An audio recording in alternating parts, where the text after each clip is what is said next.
mau kasih sesuatu dalam hidup kita, amin.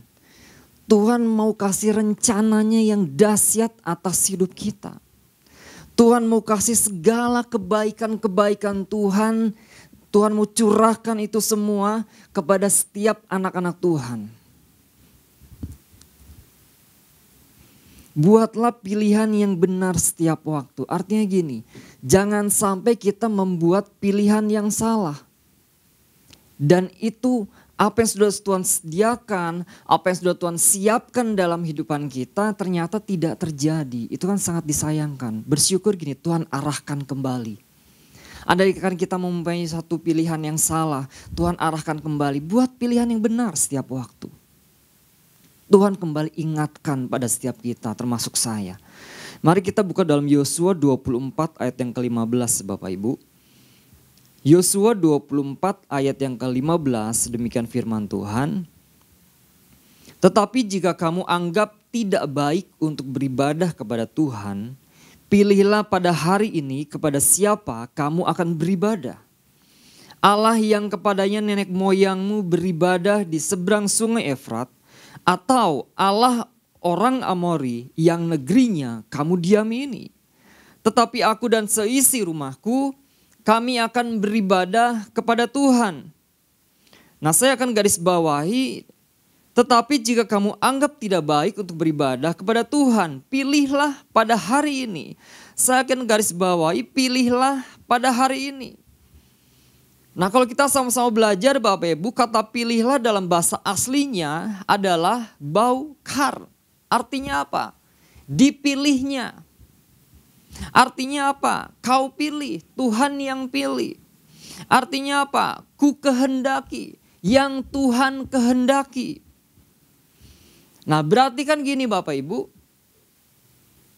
Setiap pilihan-pilihan yang kita ambil, setiap pilihan-pilihan yang kita pilih, itu bukan apa yang kita mau.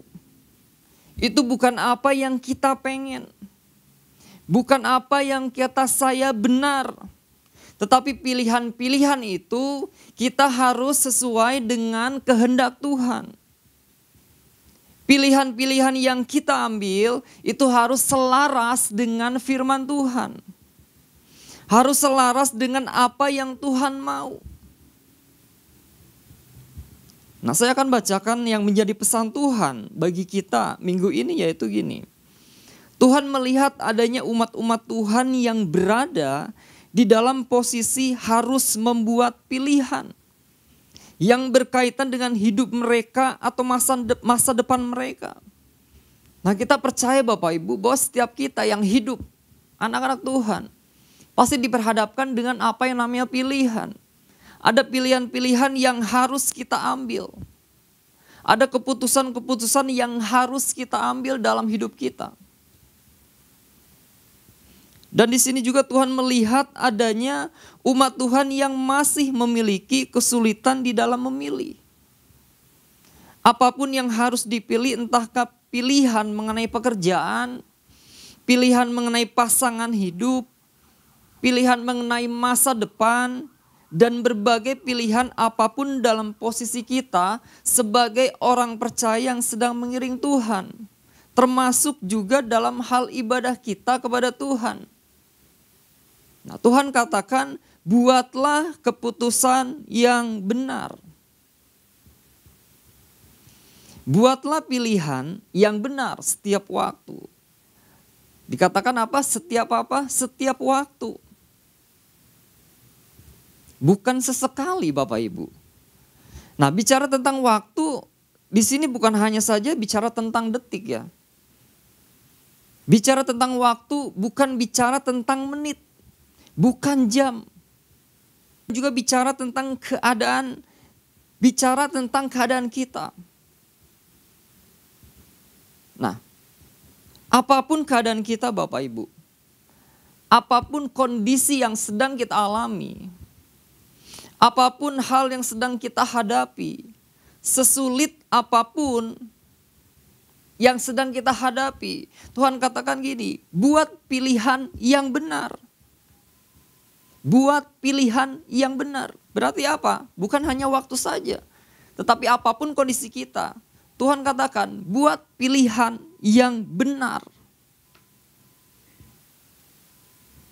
Nah, karena itu yang Tuhan kehendaki Bapak Ibu. Artinya ada harga yang harus kita bayar ketika kita membuat pilihan yang benar. Nah, sekarang beberapa hal yang harus kita pahami untuk kita tetap mengambil pilihan yang benar setiap waktu adalah yang pertama, jadikan Tuhan sebagai satu-satunya jawaban dalam hidup kita. Yosua 24 ayat yang pertama.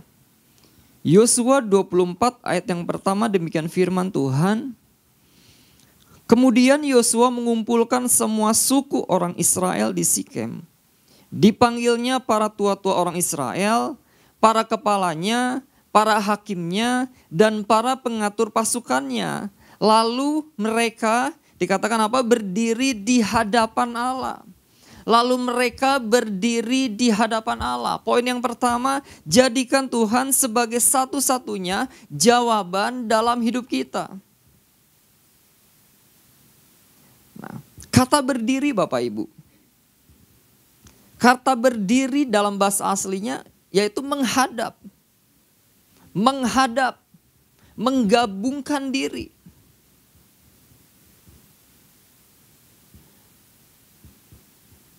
Nah, membuat pilihan yang benar ternyata tidak sesederhana itu Bapak Ibu. Seringkali kita salah memilih, kenapa? Kita terlalu ceroboh. Sedangkan ada pribadi yang bisa ditanya. Ada pribadi yang luar biasa yang kita bisa bertanya. Kita bisa mencurahkan isi hati kita. Ternyata tidak sederhana gini, kita datang kepada Tuhan, kita berdoa. Itu betul. Ketika kita mengalami satu masalah, ketika kita menghadapi satu keputusan yang harus kita ambil, ketika kita harus menghadapi satu langkah mana yang harus saya ambil, kita datang kepada Tuhan. Itu betul sekali. Kita bertanya kepada Tuhan, itu betul sekali. Tetapi gini, tidak cukup sampai di situ saja. Kita bertanya, Tuhan, langkah apa yang harus saya ambil? Tuhan, keputusan apa yang harus saya pilih? Tetapi gini, kita sambil berjalan dan melakukan apa yang sedang kita doakan. Kita bertanya sama Tuhan nih, Tuhan, langkah apa yang harus saya ambil? Tuhan, keputusan apa yang saya harus ambil? Tapi gini, kita sudah jalani dulu. Kita sudah berjalan dulu. Kita sudah melakukan terlebih dahulu. Padahal itu sedang kita doakan Bapak Ibu. Ternyata enggak sederhana itu kan. Kita berdoa, oke, kita berdoa betul. Kita bertanya betul. Tapi pertanyaannya gini, apakah yang sudah kita doakan, apakah Tuhan sudah menjawab belum? Tuhan sudah jawab belum setiap apa yang kita doakan? Itu kan intinya gitu loh. Ketika kita datang kepada Tuhan, kita bertanya, maka kita sama-sama belajar. Apa sih yang menjadi jawaban? Jawabanmu Tuhan. Apa yang sih yang kau mau? Artinya di sini kita harus menunggu jawaban Tuhan. Jangan sampai gini kita berdoa tapi kita melangkah dan akhirnya kita salah langkah. Karena apa? Kita tidak menunggu jawaban Tuhan.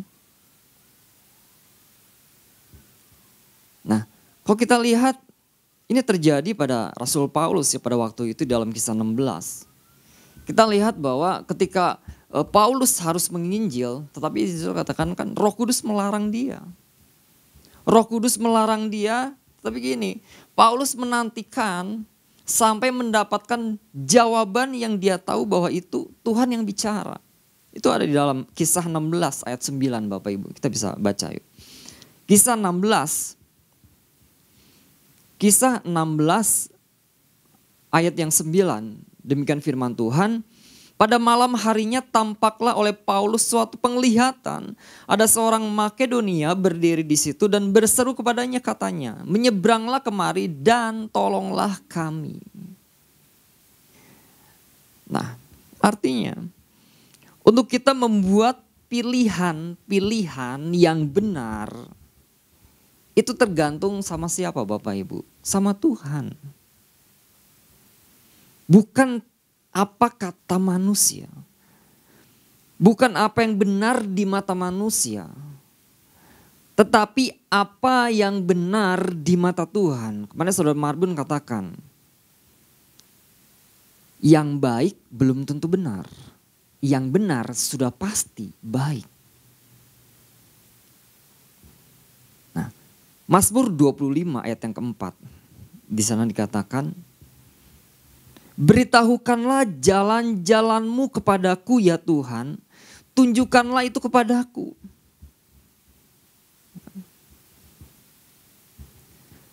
Dunia bisa memberi jawaban gak Bapak Ibu? Bisa. Dunia bisa memberi jawaban. Tanda kutip ya. Kepintaran kita bisa memberi jawaban enggak? Bisa. Tanda kutip. Kepintaran bisa memberi jawaban. Nah artinya gini. Jangan sampai kita terkecoh dengan jawaban-jawaban dunia. Jangan sampai kita terkecoh dengan jawaban-jawaban melalui apa? Kepintaran kita, keahlian kita. Nah cuman sayangnya gini kan. Seringkali orang-orang percaya dengan apa yang dia lihat. Yang tampaknya baik. Yang kata dia merasa ini sangat baik. Dan dia memberi satu kesimpulan bahwa ini jawaban dari Tuhan. Ini pergumulan yang sudah saya gumulkan berapa lama waktunya, ternyata ini jawaban Tuhan. Hanya apa? Hanya apa yang dia sedang lihat. Nah hati-hati Bapak Ibu. Jangan sampai apa? Terkecoh. Nah kalau kita melihat peristiwa Lot nih Bapak Ibu. Lot kan memilih daerah yang nampaknya penuh kesejahteraan. Iya kan? Namun dia gak sadar bahwa apa yang dia telah pilih, ternyata daerah itu kan dekat dengan Sodom Gomora. Yang penduduknya apa? Yang notabene kan sangat jahat kepada Allah. Itu ada dalam Kejadian 13 ayat yang 10. Nah hati-hati Bapak Ibu. Hati-hati dengan apa yang kita lihat. Hati-hati dengan apa yang kita dengar. Karena itu apa? Dapat mengecohkan hidup kita.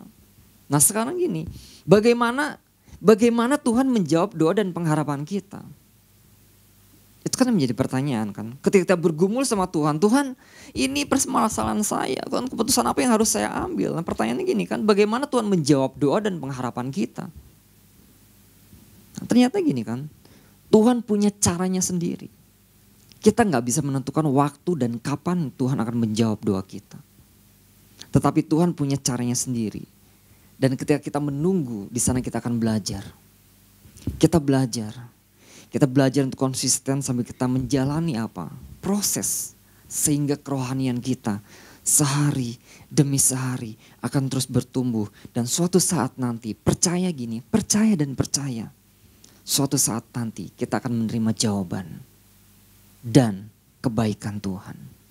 Kita buka Roma 8 ayat 28. Roma 8 ayat 28. Di sana dikatakan apa Bapak Ibu? Kita tahu sekarang bahwa Allah turut bekerja dalam segala sesuatu untuk mendatangkan kebaikan bagi mereka yang mengasihi Dia. Yaitu bagi mereka yang terpanggil sesuai dengan rencana Allah. Nah, satu lagi, Pengkhotbah 3 ayat 11. Bapak udah tahu ya, di sana dikatakan apa?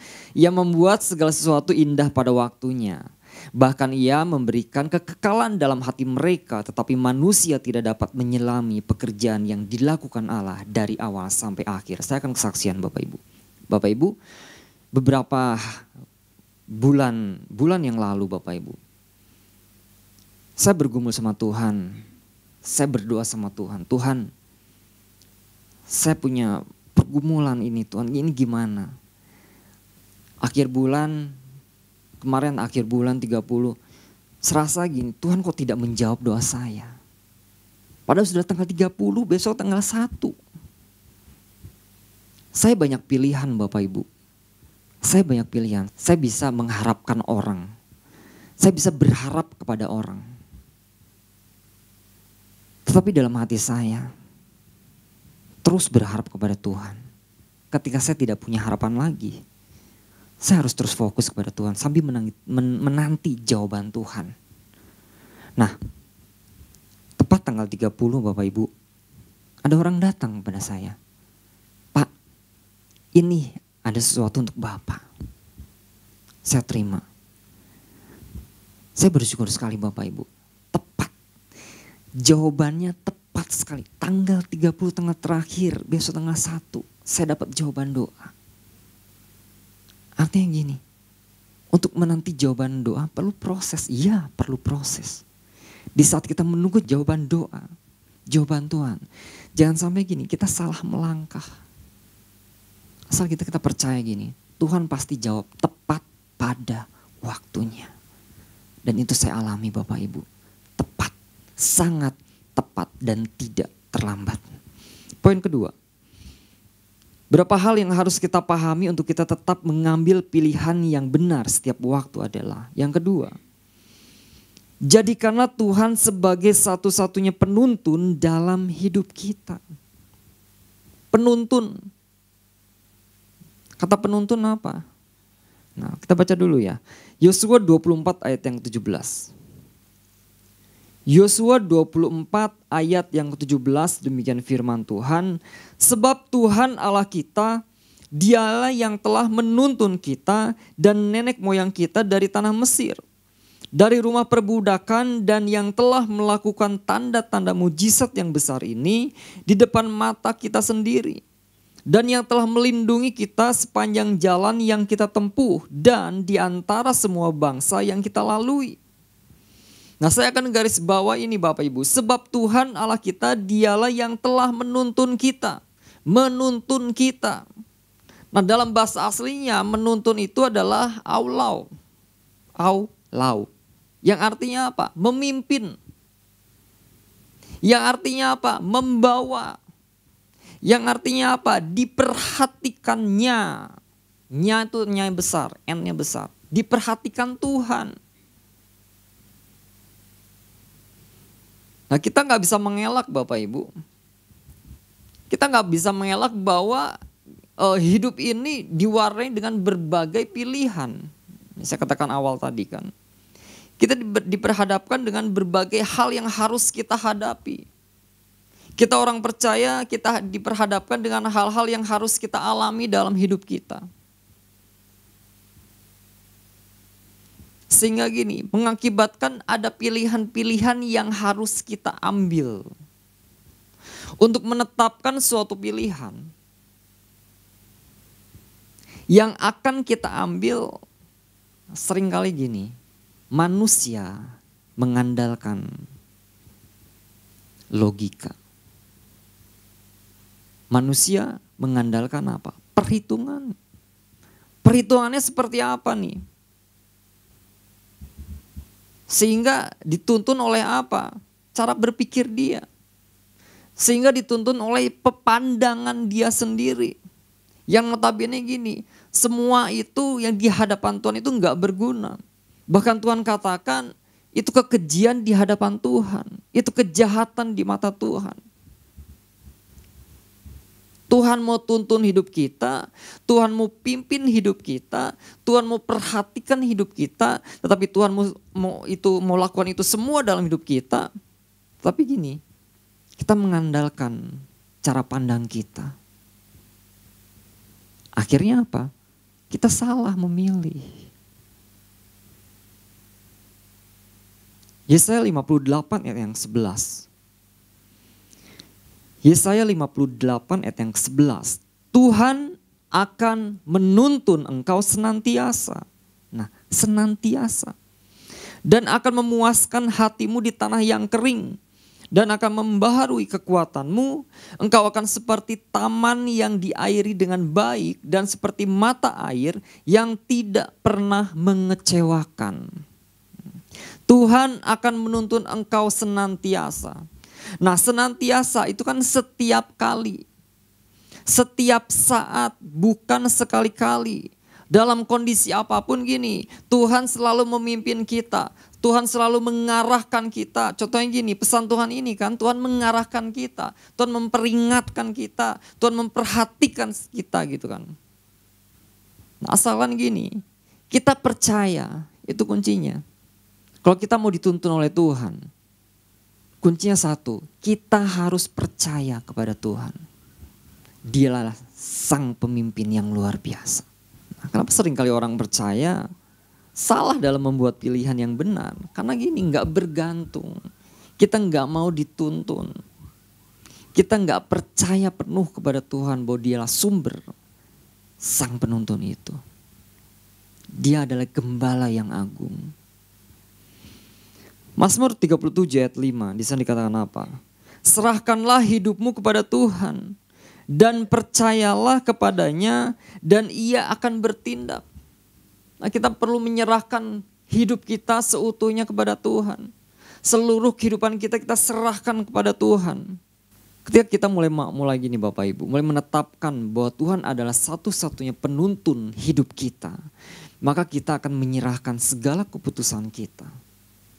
Maka kita gini akan melangkah, hidup kita hanya kepada Tuhan, bukan yang lain. Hanya Tuhan yang menjadi pilihan kita. Hanya Tuhan yang menjadi pilihan saya. Artinya gini, percaya bahwa dialah sumber penuntun hidup kita. Nah, mari Bapak Ibu, jemaat Tuhan, Tuhan punya rencana yang dahsyat, amin. Tuhan punya rencana yang luar biasa atas hidup kita. Tetap mengambil pilihan yang benar apapun yang sedang kita hadapi. Setiap waktu, setiap saat. Dengan apa? Jadikan Tuhan sebagai satu-satunya jawaban dalam hidup kita. Lalu yang kedua, jadikan Tuhan sebagai satu-satunya penuntun dalam hidup kita. Terus berjalan bersamanya dan hidup selalu selaras dengan rencana Tuhan. Tuhan Yesus memberkati.